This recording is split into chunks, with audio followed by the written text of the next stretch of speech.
Öpüp kapıyım haçalar kalkman Yedi hasavalı içimde yeke tak lokman Oğlum sana uvanyan eşter nokman Kalın soru dine vakta yetişen korkman Men diri veri içimden gelecek ya Benim edecekem Hükürüm sine ya gözlerim seyredecek ya Ez yaşanenken açan yeterken Sorular betirken Yönemen arkama karşı Ama da saf günahkar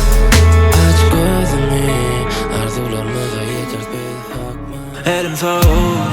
Benim atomsun içine Kayaya oğlum Yetişemem olan içine Mekdirleri görüp Sensiz izi dönüp Geçen ok diyeler Sensiz diri ölüm Derinde ben ökürüm Çöplecek yalık veren kavur Aramızda kalın tümlüğüm Salkına tarıp olanık sönüp Kaçından beri yalapsın söylüp Ya da yadadın mı beni görüp Seni durum sen yaşın aşağından kalk kurup Var ya ömrüm ele geçecek bana tarıp Yaşım şu bana sıkma canım Vakti sahne duyan yanım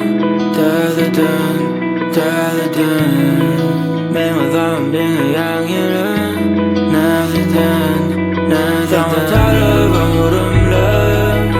Ağırlaşa gönlünden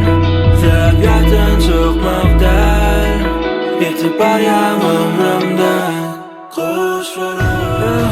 Yadedim ılgar Alkım elinle yüzü vuryan Karın kılıyga Dürtümde külyeden Olup gül olup kurab Altam alkamda yetişaysen son kıdırılga